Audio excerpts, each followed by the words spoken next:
En 2024, le gouvernement du Québec a lancé un appel à projets en territoire public afin de bonifier le réseau d'aires protégées au Québec. Le gouvernement souhaitait ainsi encourager la population à soumettre des sites à protéger afin d'atteindre l'objectif de 30% de conservation du territoire québécois d'ici 2030.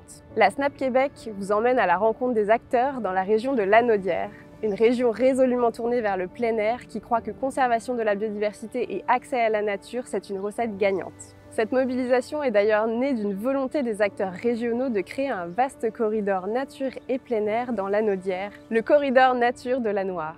Durant l'appel à projet, plusieurs municipalités de Lanaudière se sont mobilisées et alliées pour créer d'autres corridors nature, notamment le long du Sentier national du Québec.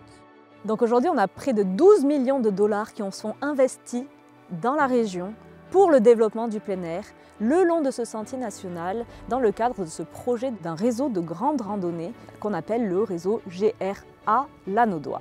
Toutes les municipalités, tous les parcs, toutes les associations de plein air qui ont bénéficié de ces investissements, qu'ils ont tous un objectif commun, c'est de venir sécuriser la beauté de ces paysages. On a beaucoup de sentiers de la municipalité, des sentiers nationaux qui passent dans les terres publiques. Quand il y a des coupes de bois, un impact majeur sur la visibilité, sur l'attrait touristique de nos sentiers.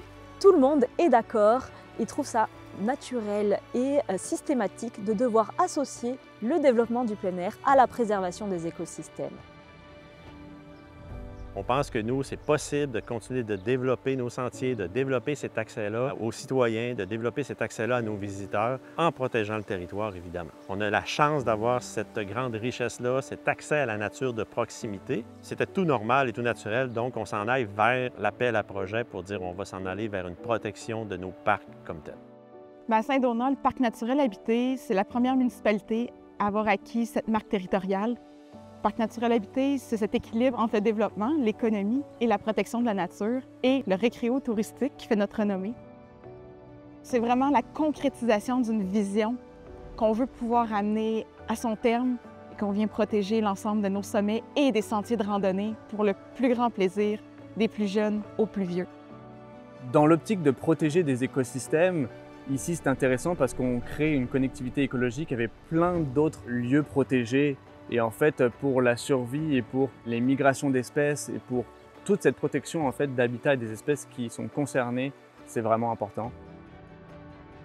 Notre mission, c'est de préserver la faune pour permettre à tous les Québécois d'y accéder, mais on veut aussi préserver le territoire qui est quelque chose d'unique à 1 heure de Montréal. Tout le monde a compris l'importance que revêt la préservation des écosystèmes.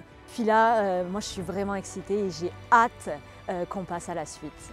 Dans Lanaudière, la communauté s'est rassemblée pour mettre en valeur son territoire en démontrant que plein air et conservation de la biodiversité sont compatibles. C'est un vrai modèle inspirant pour l'avenir.